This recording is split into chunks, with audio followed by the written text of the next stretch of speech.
Welcome back to Andy and Mitch, the podcast where two sisters, two generations, and way too many emotions come together to figure it all out. Okay, but today we are taking you behind the scenes, like way behind. Back to the moment we decided to start this podcast, spending way too much time in a hospital waiting room. Yeah, lots of doctors, hospital coffee, tears, takeout. And in the middle of all that, hey, should we start a podcast? Because why not start something new when everything else is literally falling apart? We're sharing the story of how this podcast was born and why we believe it's actually vital to keep dreaming, creating, and staying connected to joy, even during the hardest times. Let's get into it. So let's rewind. Mom's heart surgery, major. It was just a lot of up and downs in like very heavy, intense ways emotionally. You could technically say that we've been stressed out since last Birth. year. I mean, it turned from a something doesn't feel right to like an immediate life threatening situation. So everything else in our lives had to stop. And we just had to shift focus and try to understand what was happening and try to be supportive and make hard decisions together as a family that we thought would be best for the outcome. And then once you make those decisions, then you got to like go through the whole thing and put your trust in these strangers that you don't know to do the right thing and to provide the right kind of care. The surgeon she got was the best. And to say that was a miracle in itself, like he just got called in to consult on the difficulty of her case, and then he decided to take it. Shout out to hospital staff, doctors, nurses. Like, we had some really wonderful nurses that were so helpful and kind and caring. There was a few that it was like, wow, you must be an angel here to guide us. So it was like we went through all of this stuff around the health issue with the heart and whether or not surgery was going to happen. And then on surgery day, right, we had to be there at like 5 a.m. So you and I both barely had any rest. Yeah. Drove over there at like 4:30 in the morning. And the nurse that came to get mom and prep her for her surgery was like the sweetest, kindest, warmest, almost like a big sister vibe. She was from Kenya. She was the best. Yeah. And we were so stressed. She was so lovely at 5 in the morning. And one of the things that she said to us was, go home. She said, people come here and they sit here and they wait for hours and hours and hours and they're stressed and they're exhausted. And you can't be of any help to anybody in that state. So she like reiterated over and over. She said, look at me, go home, sleep, eat something, rest, and then come back when the doctor calls you to come back. Yep. Do not sit in this waiting room and burn yourself out. You have to take care of yourself in order to be there for your mom because she's going to need you more than ever once she comes out of this. And it was so like honest but warm. I think we felt like she was just hugging our souls in the moment. And then we got food. We came back and laid on the sofa, rested. And I'm like, you know what we should do? We should start a podcast. My dog was witness. He just agreed. That was probably like the peak of stress, like the most stressful moment of like this crazy surgery that's about to take place, knowing the statistics around success. Mm-hmm. And we're like, it's like a great idea. You know what sounds really good right now? That's what happened. Do you remember that moment? I do remember that. I also remember that she was so lovely that she let both of us in. She hid me because they're not supposed to, but because of the odds of the surgery, she was like, both of you can come in, which is very nice of her. Yeah, and she was like, you better be quiet or you're going to get me in trouble. Don't make any noise. It was so interesting too, and this is just a side tangent of how many of the nurses and doctors were shocked that both of us were there all the time. Like we were there every day. And After a few days, it's exhausting, but we were there for a few weeks. So much so that some of the people that we work there thought we were like doctors. But we knew how to navigate the shit out of that hospital. And they had like really good lunch too. The cafeteria food was pretty delish. So I was like, okay, at least she's getting good food. The very least, if things go awry, she had decent meals. The majority of 2025 for us has been really wild. It's been a lot. Because Yeah. even before all the things hit the fan in the world, we were already running on empty. Yeah, we were already like, are we planning to remodel the house so mom can come home to a usable space? Or are we planning a funeral? And that sounds sad, but that was true. Every day we were just in limbo, trying to figure out if she would be strong enough to go through the surgery that she needed to go through. But she couldn't come home. Yeah. She had to stay at the hospital. It was like, she won't survive if she goes home. And she also won't survive without surgery, but she's not strong enough to do the surgery yet. And so that's the space we were living in for so long until we shifted to the caregiving, full-blown, like, recovery phase, which is a whole nother beast. Yeah. It was hard to move from, like, having to deal with that, having to deal with our own emotions, processing stuff, not being an emotional wreck in front of our mother so that she didn't feel hopeless. Yeah. And at the same time, we were lucky to have each other through it. Like, if one of us was more removed or not around, that would have been really hard to take on solo. And also to have your partner and your daughter who helped us a ton too. And some family that showed up to provide support out of nowhere. Like, we had a cousin that drove like over an hour away after work just to bring us dinner and like say hello and spend time. As we talked about, our family is very intuitive, whether we like to admit it or not. And like that cousin who drove because she had a dream that our mother told us she needed her, which is very wild because no one had spoken to her in a hot second. And so she just went out of her way to show up, which is really beautiful. I think I also had a little bit of PTSD from that moment because it was really reminiscent of Dad, where everyone just showed up. And I was like, oh shit, no. It's real when all the family members start coming out of the woodwork. But it's also navigating not only our own stuff, but then now we talked about this is like, it's even harder because you also now become the person holding space for them because they don't really know what they're walking into. And then when they see the person in the state that they're really in and understand the gravity of the situation, they tend to fall apart too. And we were putting on the brave face and also comforting them when it should have been the opposite. I think some of our family members did better than others because, you know, our mother's very beloved. She's very loved. And so it was really hard for people, and they didn't know. They thought she was just there for like a hospital visit. She's going to go home. And then also, you know, some of our family members saw the worst of it because when she had first come out of an angiogram that they did, she suffered amnesia. And so when they saw her, she didn't even remember who she was. And it was very scary for them. Yeah, because our mom's a big personality. She's very much an extrovert. She loves everybody. Everybody loves her. She's very social. You know, she'll listen to anything you have to say. She'll buy anything you're selling. She's very like, wants to make everybody feel seen and included and heard. And kids love her. Animals love her. She's just like a walking heart. Literally. Yeah. I mean, she has a bad attitude sometimes, but she's a Gemini, so what do you expect? We know it's coming. Don't even lie, Geminis. If you're listening to this right now, you know exactly what we're talking about. You guys are literally walking coins 24/7. Yeah, heads or tails, we don't know. So that was like the start of our 2025. It was like Happy New Year, and then boom, chaos. So once we got to a place where it felt more stable, and then the rest of the world opened up to us more fully, it was like, oh shit.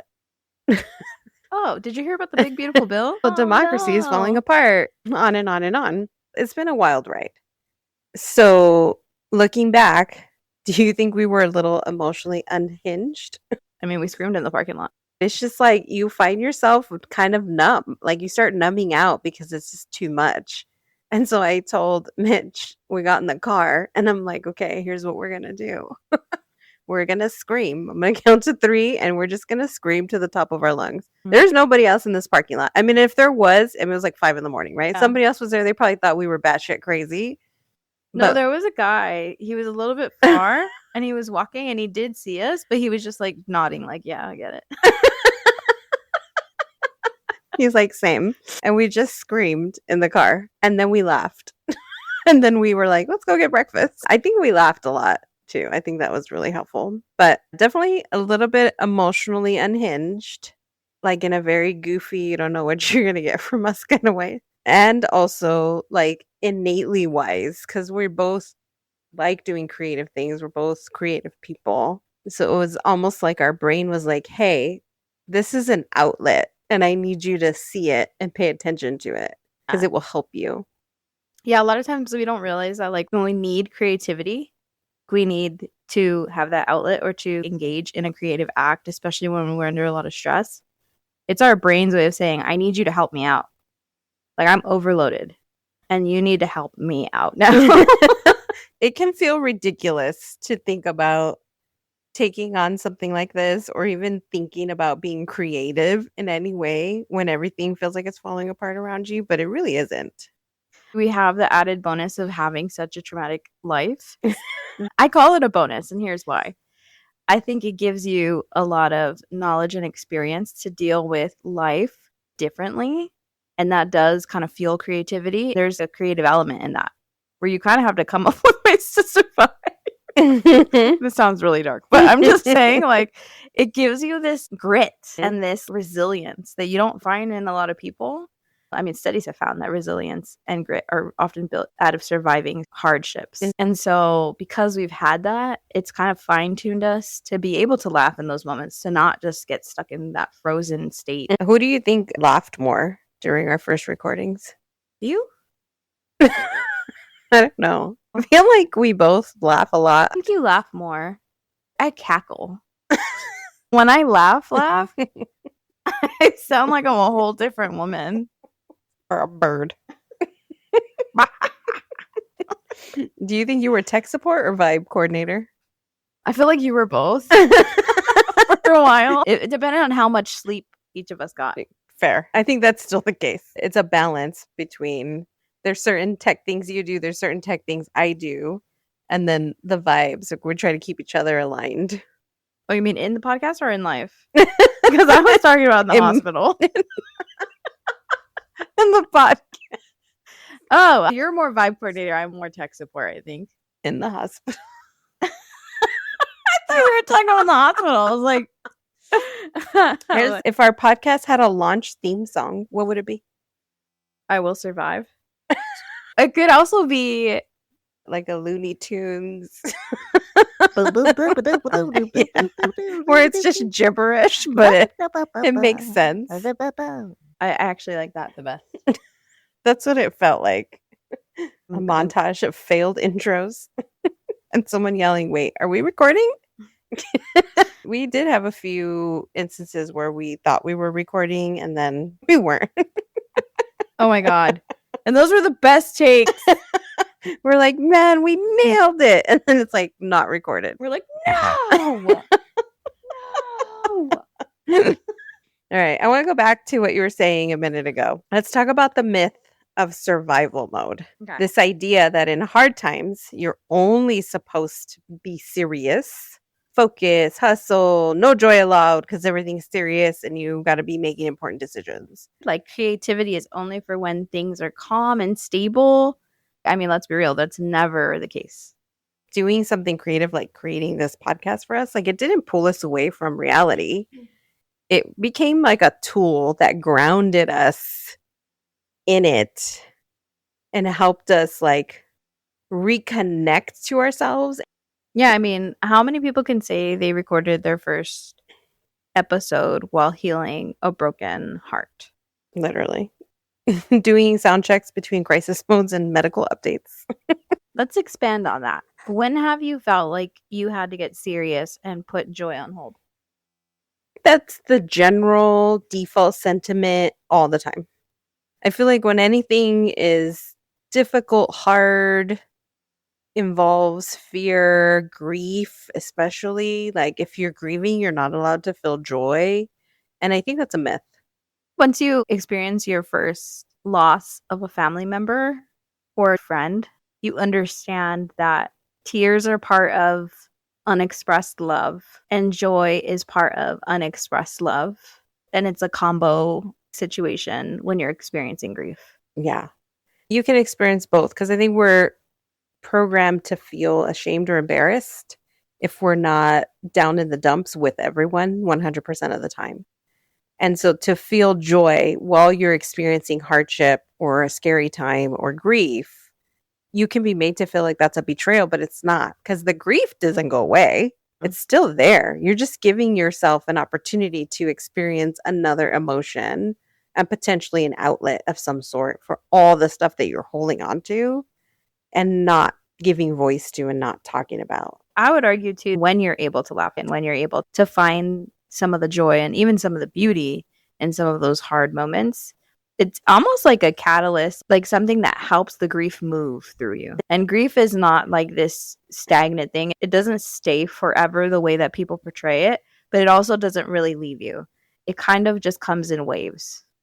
So if you're in a position where you're grieving and you feel stuck, just know it's going to come in waves and be patient with yourself. Maybe give yourself permission to feel those little moments of joy or recant good things or laugh at some of the hardships. Even sometimes the people who are in the situations, like our mother particularly, who was having really hard moments with herself, coming to terms with the fact that she might not live past those 2 weeks where it became really difficult.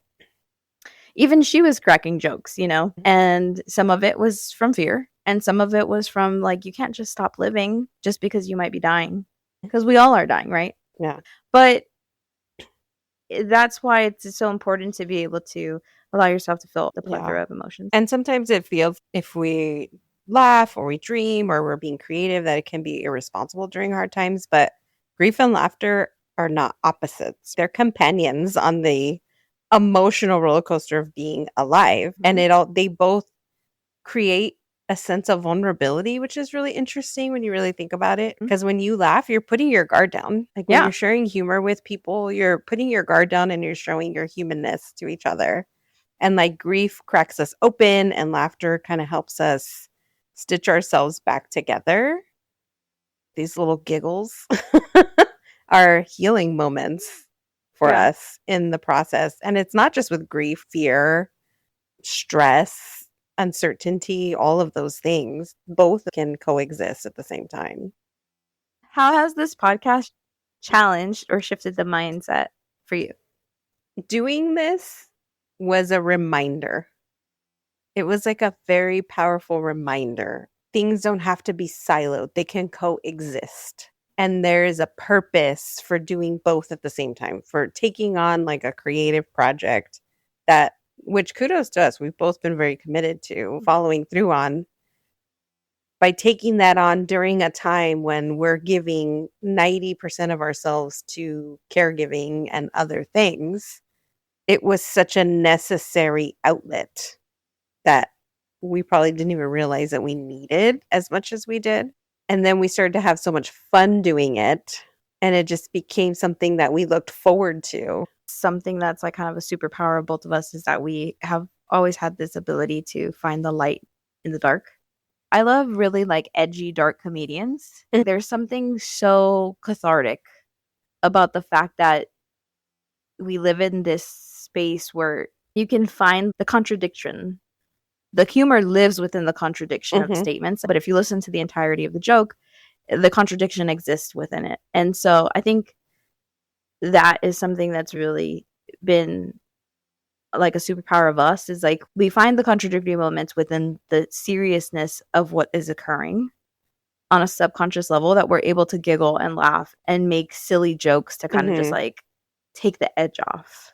Yeah, because laughter is really a healer, right? It's such a healing modality. Like, I think biologically, science proves it releases all the good, feel good chemicals in our body. But there's something really sacred about it. Like if we let joy do its sacred work, it does remind us that we're alive, that we're connected, and we are capable of finding light even in the dark. And it's like if you can't laugh at life, then what are you even doing?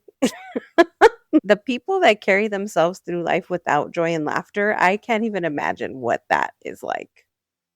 I feel Yeah. like I've used laughter as a tool since being a kid Yeah. and experiencing hardship as a kid, but always being able to laugh with people and find those moments where you can do that. It does, like you said, it sheds light on something that is very heavy and very dark. And then it gives you a moment to breathe in Mhm. that. And it creates connection because, like, when you can laugh with other people, like, you're connecting with them beyond words. I really do think that just comes from life experience and loss and grief and hardship. And not everybody experiences stuff that gives them that tool. So sometimes if you know you're not particularly skilled in that area or you're not familiar with those kind of tools, having or leaning into friendships that you may have or close companions that you have that exhibit those tools is really helpful too, because Mhm. they can be the ones that kind of provide the comedic relief to the hardship of life. Finish the sentence. I used to think dreaming during hard times was blank, but now I know it's blank. I used to think dreaming during hard times was selfish, and now I know that it's a necessary superpower. Dreaming encompasses the idea of like joy and creativity and humor. If you can tap into that, it's a superpower. Like you will be much better off being able to utilize whatever part of that you can than if you just ignore it and feel like, oh, it's selfish or shameful. I agree with that.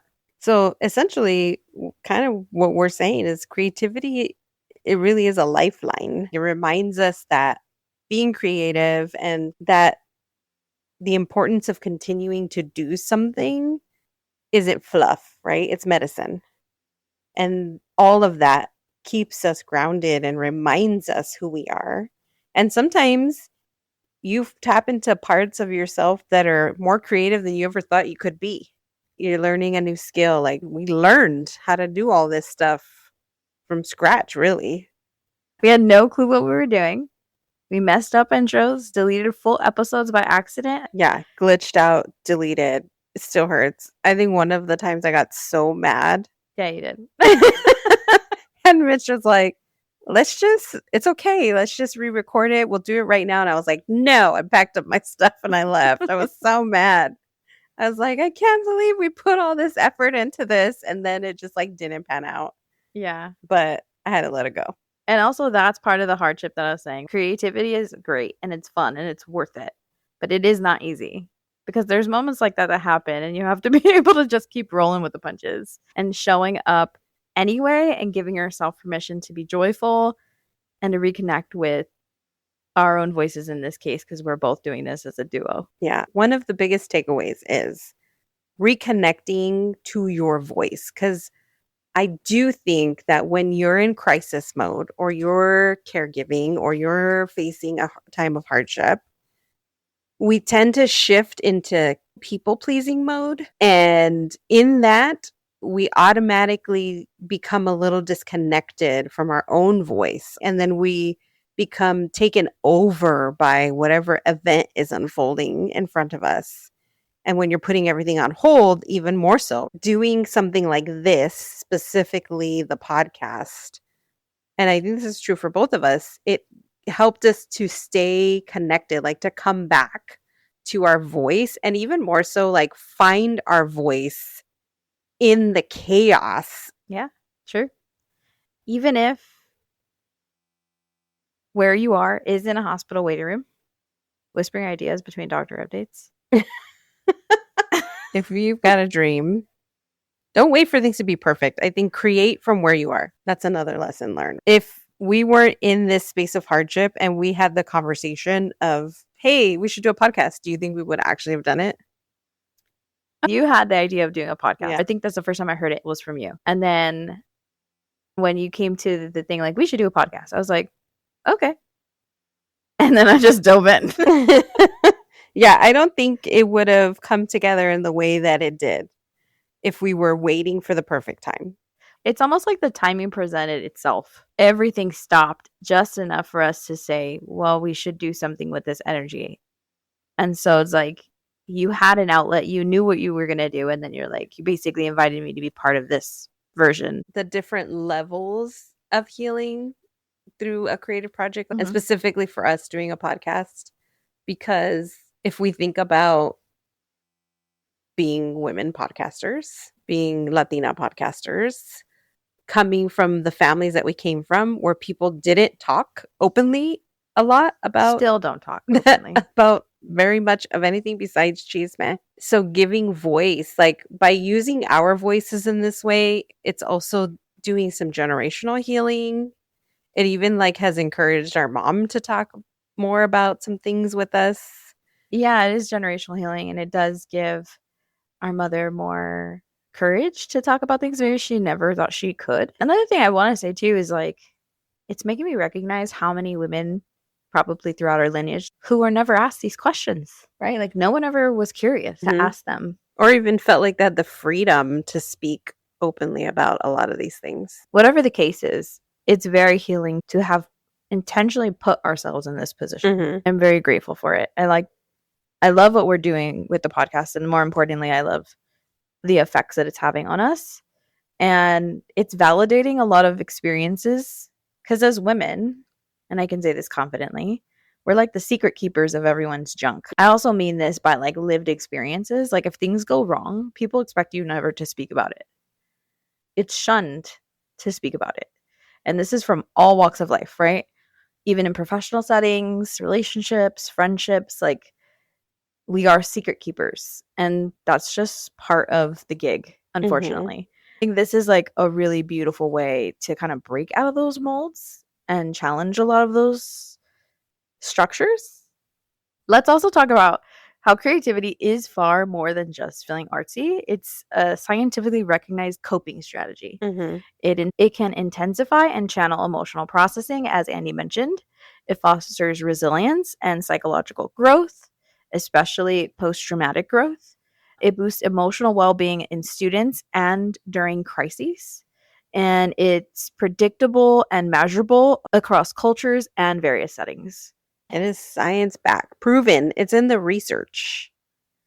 Yeah. And whenever you're taking on a creative project, I think that's, if you're really paying attention, that's probably the most powerful takeaway is the impact that it's having not only on you, but other parts of your life, including your family and your lineage.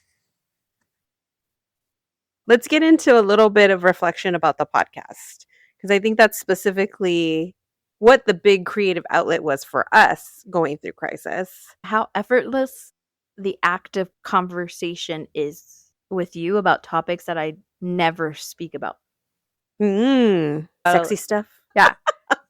And how it's kind of bleeding in other areas. Now I'm like sharing with like certain people that I was more reserved with. I'm like, oh my God, have you seen that one show where they're all naked? Like, they're like, what are you talking about? That sounds weird. I'm like, yeah, it sounds weird, but watch it and then report But back. then it's not weird anymore once you watch it. Yeah. So I think that's a big one, is just like the ease of transitioning back to being so comfortable with myself that I'm open about talking about things that I've just kind of held close to my chest. You know what I mean? Yeah. What about you?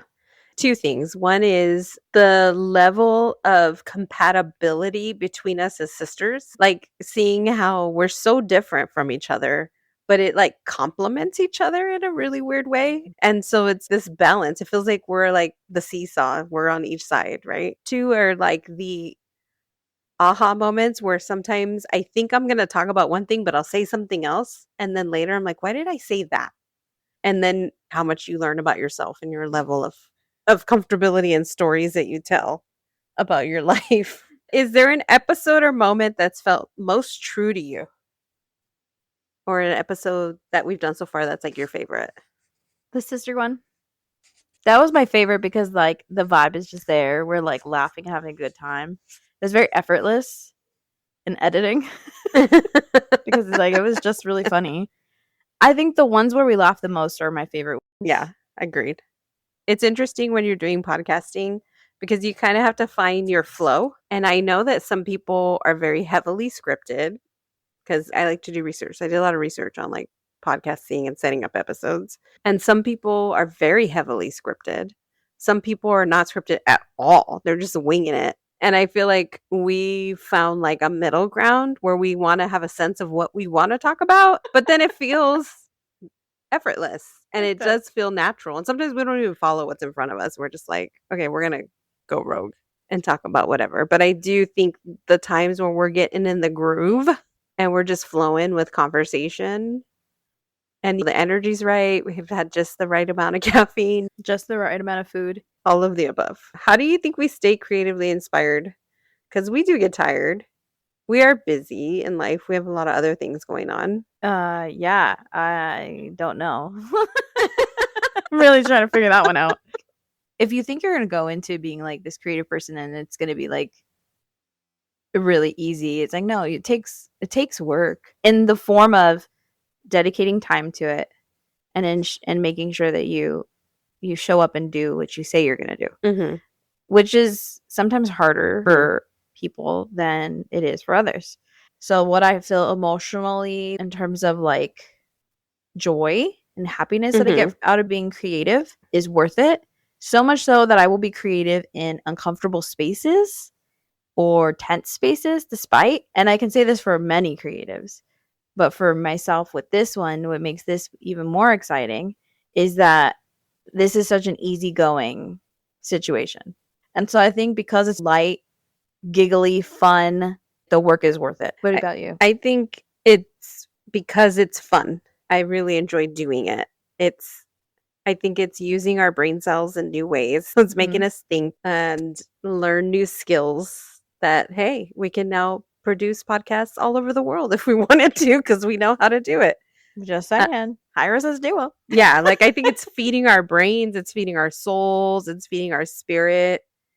And I just enjoy doing it. Like to give up a half a day or a day to work together and record and do all the editing and things that we need to do for it on the back end is fun for me. And so because it has that joy attached to it, it feels easier to stay inspired and to jump into creativity because it's meaningful in a like joyful way, right? And I do think that's important. If you're going to pick a project to work on, that joy does need to be one of the elements of it in order for it to really be fulfilling and meaningful for you. Yeah. There's actually an equation for this. It's creativity equals imagination multiplied by action. So imagination is the ability to think of the possibilities, and action turning thoughts into reality. If you were to identify the critical elements of creativity, those probably vary between people. But for the most part, I would say joy needs to be one. And I think from that comes purpose and meaning. And then there has to be action too, right? Yeah. You know what's interesting is like you said that, and I think it's different for everyone. I agree with that because meaning does come sometimes ahead of time of the act of creating for me, but a lot of times it comes after. So sometimes I'll write a song or a story or whatever. I'll do something and then I'm just doing it. And then later I'm like, oh, wow, there's some real depth in there. What the hell? You know, like after the fact. And even like with the podcast episodes, I think meaning does exist in the initiating want to create something. But it's deepened in the aftermath. Yeah, it exists in the initiating act of wanting to create, but the deep meaning resides in the result. Is there anything that we've said or done on the podcast that you still think about? Oh, yeah. I just hope my ex ever hears that one episode. Yeah, I think about that sometimes. I feel like if you're listening, you know who you are. Who cares? We need to feel empowered to talk about whatever we want to talk about from our perspectives on our experiences. Wow, look at us. I know. Look at us growing. No, I meant because we finish each other's sentences. Oh, sandwiches? Yeah. Yeah. we finished each other's sandwiches. Oh my gosh. What about funniest or weirdest moments? Well, based on what we've recorded so far, because we're like 15 episodes in. I know. I actually went back and listened to them, which I never do that for any project. I went back and started listening to them. I was like, oh, they're pretty good. Oh, that one's really funny. I do the same thing. I'm like, wow, that's us? That's pretty incredible. I think it also helps build confidence too, because we as individuals get in our own heads about things a lot, especially when you're trying to do something creative and or you're going to take that leap and be vulnerable and put it out to the public where strangers are going to pay attention to something that you've created.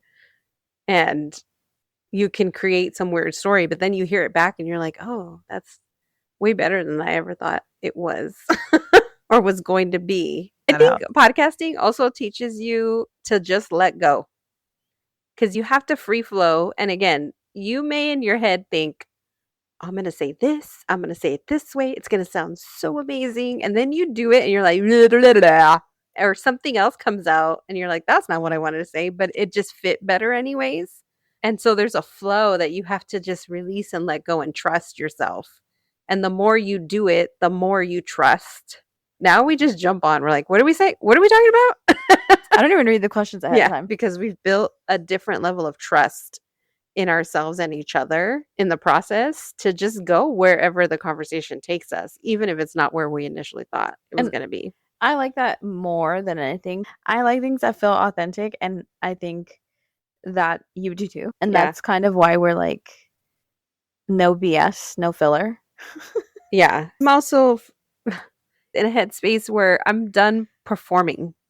I'm done being performative, right? It's more of we're taking so much goodness away from this experience that the people that are going to listen and relate are going to find it, and they're going to listen and they're going to relate and they're going to really enjoy it as much as we do. And the people that don't won't. And that's okay. Get out of here. Scram. Actually, don't. We need you to stay and listen. No, please subscribe and share with 10 of your friends. We have a lot of bloopers because, you know, sometimes we're over caffeinated and then it's like, blah, blah, blah, blah. Or sometimes I say a real name and I'm like, no, retract the real name. Yeah, we're trying to protect those who are not volunteering to be. Except for Monica in that one episode. She's out there. But there's 1,000 Monicas and you'll never know which one. Oh my God. What's an episode that almost didn't happen, but you're glad it did? The fashion fails. Yeah, I was really against it, and then Andi convinced me. And I'm glad it did happen, because after the people that have listened to it so far that we know have like really responded to it and like felt really empowered to be like their own little fashionistas. Yeah, and you were so against it. I really was. And then it actually ended up being good. I think one of the ones that I was like on the fence of was pet peeves, because I thought we're going to sound like two crazy old ladies, but it's actually really funny. Like, I really enjoyed listening to it and got a lot of good feedback about it. So you just never know, right? Listen, we're not here to please anybody. We're just trying to be ourselves. That's all we can do. The best we can do in life is be the best version of us. And if you like it, great. And if you don't, I don't care. And at times the worst version of us, which makes it sometimes the funniest. Yeah. Well, the best version of me also makes a lot of mistakes. There you have it. You got it. I'm the chaos sister. If you heard that episode, you know. I thrive in the tornado of life. So we've learned a lot of new skills. We've talked about that. Editing, interviewing each other, marketing. You know, who knows where it'll go next, but what's something you think you'd do differently if we were starting over today? Nothing really. We were chatting about it because there was no expectation, and now there's like a little bit of growth and like a little bit of like cool things happening, people actually listening.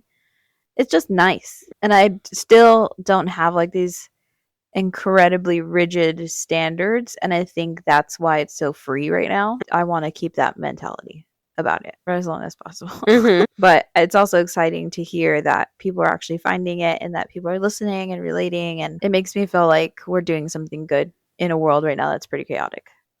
Yeah. And that was really part of our initial goal. We talked about like what was the purpose behind it, not realizing all the other things we were going to get out of it, but when we were trying to build the basic structure of the podcast, it was we just want to be some good in the world and help people feel connected and seen and heard as just ordinary people living ordinary lives. And if we could be a spark of joy for somebody, then wow, we've totally made it. We've done it. We've done it. We've done our job. Realizing that we were doing a lot of that for each other and also recognizing that there's just not enough of that out there. And There's to be two women doing it, if these men can get online and show up with their the worst opinions ever. Let's be real. And talk about nonsense, then we can do the same thing and do it better. Except not nonsense, facts. Okay, we're based in mostly science, sometimes opinion, a little bit of emotion, and some chaos. The best. The best recipe for people who are thinking about maybe doing a podcast or are interested. What's something that you would want them to know? I'm not going to share any of my secrets with you. Secret sauce. What you said earlier really resonated with me is that it's work. Like, be consistent, be dedicated, have fun with it. Because if you're not having fun with it, then what are you even doing? And know that, yeah, there's a little work that you're going to have to put into it. You know? Yeah. Anything that's quality takes effort. And so you just apply that equation to anything in life. A relationship, a podcast, an art project, a funeral. And what I will say too is we started with like cheapy basic mics that we still use from Amazon. You don't have to invest a ton of money. You can start with as many of the free, easy, low cost tools, and it all works the same. That is one bit of advice that I would give to somebody who wants to start something, whether it be a podcast or anything else. Just start. Like Andi mentioned right now, if you're doing a podcast, there's free tools out there. There's a lot of programs that make it really easy to streamline things that are affordable. You don't have to get like the whole setup with an interface and a mixing board and all the things. You can get some small mics and kind of work your way up to those things. And there's free softwares you can use. Yeah. But really what I would advise is like, make sure that you create something that sounds like you. So whatever you're doing, it has to sound like you. And you don't want it to be like this robotic, boring thing. You want it to be interesting and fun, just like you probably are. And you might not be. And then if you're not, then like don't do a podcast. Do something else. Wow. do something else that's fun. But do something else that like still like makes you like joyful. What about our next level vision? What are we dreaming of next? I tend to thrive when I'm telling no one what I'm doing and I just show them what I've done. Yeah. I've noticed that with every creative endeavor, if I overshare prior to actually completing it, things will always shift and change and ebb and flow. And so I like to just continue to do things and then be like, hey, surprise, look what I've done. And also, I'd love to hear what people want to hear. Like if there's certain things that you really love that we've done or you would love to hear us do, send it to us in a DM and it might show up at some point. How do we want our listeners to feel after each episode? Like, expression, no word. What's the word for that? There's a German word for it for sure. Yeah. It's like, I don't know if there is a word for it specifically, but like that sense of like calm, joy, confidence, you know? The way that you feel when you feel like, oh yeah, I get it, and somebody gets me. Yeah, it's called Oatman, which is a German word to exhale calmly. Yeah, like a sense of calm, peace, joy, you know, like a joyful contentment, right? Also like an excitement to like hear the next thing or share something that came up for you when you were listening with somebody else and like to spread the joy and to continue the conversation beyond our podcast. Like that's the dream, to take what we're dishing out and hand it out to other people too. That'd be nice. Be great. It's like when you're in line like when you're in line buying food or you're at Starbucks and then the person in front of you pays it forward. And that little like excitement that you get when you're like, oh, they paid for me. And then the dread that you're like, how much is the person's behind my though? 100%. We want you to feel that. Just the first part, not the second part. In terms of how do we want our listeners to feel after each episode, I want them to feel like if they sat in a conversation with two of their closest friends. Yeah. Warm. Even if you weren't able to speak, sometimes in those moments where you leave and you're like, the hilarious crap that they just said, or the fun stuff or the heavy stuff that they just said, gave you that card to be human. To feel like you can be yourself. Yeah, because we're grown women. Like, there's probably a lot of people who are listening to this and they feel some sort of the mix of things that we're unpacking. To have that outlet that I didn't have when I was younger, or that you maybe didn't feel like you had at certain points in your life, where you just needed another grown woman to say, yeah, it's totally fine. Even when shit's falling apart and you're getting your hands messy, you're still okay. And you're going to be okay. Yeah. That would be really, really great. Yeah.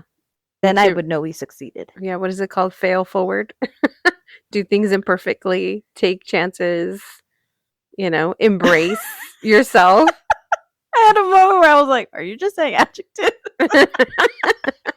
Adjective. Third thing here. I agree with that. I love that answer. 100%. We want it to feel like you just had a cup of coffee with someone that just made you feel good and heard you and saw you. And there's a sense of warmth and joy that goes with that, and a relief. So if you're listening to us and you're thinking, that's batshit crazy, you are right. And now is the time. Maybe now is exactly the time. That moment, it was just like, it was the perfect moment to say, hey, we should do this together. Because one, we're having really great conversations because we're spending all this time together and really bonding. And two, somebody somewhere might be able to relate to that, and we can share that out and laugh with other people and normalize a lot of what we're experiencing. After all, we're just humans. We are just humans. All right, here's your reminder. You don't have to earn your joy. You don't have to wait to be stable or done healing before you create, even in the midst of chaos. If we can make a podcast in the middle of a heart crisis, literally, you can follow that dream that's been poking at you silently in the back of your mind. So we want to know, what is your dream? Share it. We want to hear it. And hey, send this to someone who needs this reminder that their dreams matter, especially in the midst of uncertainty, and they should start as soon as they feel they're ready. Your dreams aren't just stories you tell at night. They're blueprints for what's possible. See you next time. Bye. Bye.